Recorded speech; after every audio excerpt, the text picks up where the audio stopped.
लेकिन आखिर उनका है ही क्या कसूर है कि जो सोनम वांगचुक को अंदर करके रखे। और ये एनएसए हटाने से क्या है, ये सरकार है ना अब धीरे धीरे क्या चाह रही है ना, देखिए जिस तरीके से अभी गैस को लेकर हालात हो रहे हैं, जिस तरीके से सरकार के ऊपर हर एक जवाबदेही बन रहा है कि जैसे कंप्रोमाइज़ पीएम है, बहुत तरह का है। तो इसको लेकर ना अब सरकार देख रही कि अपना हम छवि थोड़ा साफ करने के लिए सोनम वांगचुक की तरफ से एनएसए का धारा हटाने के लिए, कमज़ोर कराने के लिए, तो ये लोग करते ही हैं ऐसा ना। पर्यावरण बचाने निकले थे सोनम वांगचुक, लेकिन उनकी गिरफ्तारी हो गई थी, उनके ऊपर एनएसए राष्ट्रद्रोह लग गया था। आज उनके ऊपर से एनएसए हटा दिया गया है, इसी को लेके बातचीत करेंगे। सर, आप किस तरह से देख रहे हैं, सोनम वांगचुक के ऊपर से अब एनएसए हटा दिया गया है? देखिए ये कोई देखने की बात नहीं और ये कोई बहुत बड़ा मतलब बहुत अच्छा काम भी नहीं हुआ कि सोनम वांगचुक के ऊपर से तेज एनएसए बोलिए का थोड़ा। धारा जो हटाए हैं। ये एनएसए का धारा आखिर लगा ही क्यों थी सरकार, आप ये सोचिए। ये क्या ना, इनको अब क्या ना, सरकार को देख रहे कि इलेक्शन का टाइम आ रहा और इलेक्शन की वजह से सोनम वांगचुक जिस तरीके से साइंटिस्ट हैं, जिस तरीके से उन्होंने आर्मी के लिए काम किए थे, जिस तरीके से सेना के लिए, अभी आपने देखे होंगे यहाँ पे जंतर मंतर पे आर्मी के सेना के लोग ने किस तरीके से प्रोटेस्ट किए थे, उसमें उनका भी नाम आया था कि हाँ भाई किस तरीके से सोनम वांगचुक को अंदर करके रखे। लेकिन आखिर उनका है ही क्या कसूर है कि जो सोनम वांगचुक को अंदर करके रखे। और ये एनएसए हटाने से क्या है, ये सरकार है ना अब धीरे धीरे क्या चाह रही है ना, देखिए जिस तरीके से अभी गैस को लेकर हालात हो रहे हैं, जिस तरीके से सरकार के ऊपर हर एक जवाबदेही बन रहा है कि जैसे कंप्रोमाइज़ पीएम है, बहुत तरह का है। तो इसको लेकर ना अब सरकार देख रही कि अपना हम छवि थोड़ा साफ करने के लिए सोनम वांगचुक की तरफ से एनएसए का धारा हटाने के लिए, कमज़ोर कराने के लिए, तो ये लोग करते ही हैं ऐसा ना। लेकिन सोनम वांगचुक भी तो अनशन पे बैठे हुए थे और लद्दाख में जो है आगजनी हो गई, उन्हीं के नेतृत्व में आंदोलन चल रहा था। देखिए सोनम वांगचुक जिस तरीके से आंदोलन पे बैठे थे या अनशन पे बैठे थे, क्यों बैठे थे, किस लिए? वो अपने लेह लद्दाख का अपने हित मांगने के लिए बैठे थे ना। लद्दाख के लोगों के लिए बोलते थे कि हाँ भाई हमारे लिए हमारा जो भी विशेष राज्य के दर्जे के हिसाब से हमें आप दीजिए, मुहैया कराइए। लेकिन सरकार सुन नहीं रही थी। और सरकार किस तरीके से कि देखिए सोनम वांगचुक को उठा के जेल में डाल दी, तो ये कौन सा काम किए थे सरकार ने अच्छा?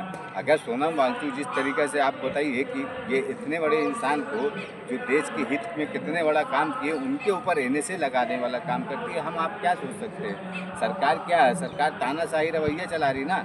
मतलब आप बताइए कि जो संवैधानिक पद पे बैठा व्यक्ति इस तरीके से जो देश के लिए इतना अच्छा काम करने वाला, उसको जेल में डाल दिया संवैधानिक तहत काम करके। सरकार क्या कर रही थी, मतलब एनएसए किस तरीके से लगाई थी? कुछ आज तक कोर्ट में उसका जवाब आया कि हाँ आखिर किस धारा में, किस बेस पे, किस तरीके से उन पे एनएसए लागू किया था, किससे लगाया था?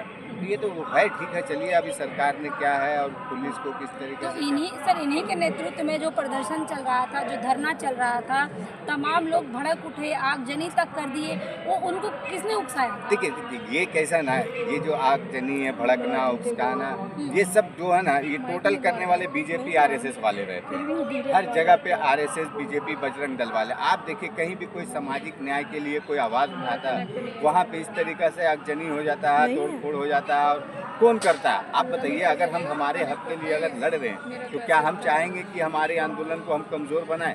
जिस तरीके से अभी ये देख लीजिए, कांग्रेस का आंदोलन चल रहा था, ये जो सेटलेस प्रोटेस्ट किया था, तो क्या हुआ था उसमें? हम लोग तो नहीं ना चाह रहे थे कि हाँ हम अपनी कमज़ोर कर ले अपने आंदोलन को। ये क्या होता है ना, बीजेपी आरएसएस वाले लोग हैं ना, बजरंग दल वाले लोग, टोटल ये प्रोपेगेंडा रचते हैं और उनके ऊपर जो आंदोलनकारी हैं, जो उनके मेन हैं, उनको फंसाने के लिए, बदनाम करने के लिए सब काम करते। क्यों नहीं आज हम बोल रहे हैं कि ये इस तरीक़े से आंदोलन हो रहा है जो ट्रेड डील को लेकर हुआ, इसके ऊपर जब कांग्रेस पूरे इंडिया गठबंधन उसका विरोध कर रही है, क्यों नहीं आज आरएसएस, बीजेपी, बजरंग दल वाले लोग तैयार हो रहे? क्यों नहीं साथ में खड़े हो रहे कि हाँ ये गलत ट्रेड डील किए हैं? लेकिन सोनम वांगचुक के ऊपर आरोप लग रहा था कि विदेश से फंडिंग हो रही है इनको। अरे मैडम देखिए, विदेश से फंडिंग का तो बात क्या बोले आपको। ये जो अपने आप देख लीजिए, ये जो हमारे जो नेता विपक्ष राहुल गांधी के ऊपर भी ये लोग आरोप लगाते हैं, ये निशिकांत दुबे पे है या बेशरम, वो बोलता है उसके जॉन सोरोज से फंडिंग है।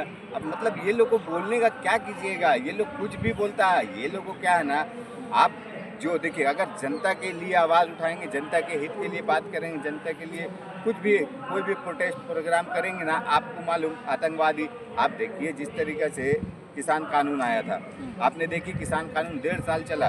1.5 साल चलने के बाद लास्ट में हमारे प्रधानमंत्री बोलते शायद हम में कुछ कमी हो गई होगी, हमसे समझाने में कुछ गलती हो गई होगी, लेकिन 750 किसान मरने के बाद उसी समय किस तरीक़ा से यही किसान को क्या बोलते थे, खालिस्तानी है, बांग्लादेशी है, पाकिस्तानी है, रोहनिया, क्या क्या नहीं बोला, 400-400 रुपये लेके बैठने वाले लोग हैं। लेकिन क्या हुआ था, ये जो सोनम वांगचुक को अगर दबा रहे हैं तो ये सब देखिए ना, ये जो बोल रहे ना कि उनके लोग कर रहे हैं प्रोटेस्ट में दंगाई वाला काम यही बीजेपी आरएसएस भाजपा वाले करते हैं, बजरंग दल वाले तो करते हैं। क्या सोनम वांगचुक के आगे कहीं ना कहीं सरकार झुक गई है? देखिए झुक तो गई है ना, ये झुकेगी और झुक रही है। और अभी देखिए सरकार जो मोदी जी है ना, मोदी जी का ना अभी ये जो बोलते हैं ना नरेंद्र सिलेंडर, ये नरेंद्र सिलेंडर भी हो गया है। और नरेंद्र जो है ना, जो बोलता था 56 इंच का सीना डर डर के जीना, जो 56 इंच का सीना दिखाते थे ना, ये तो 56 इंच का सीना और डर डर के जीना वाला हाल हो गया इसको। आज जो कंप्रोमाइज पीएम है, देश के हित में जो मतलब बोलते हैं ना, देश को बेचने वाला काम किया कंप्रोमाइज करके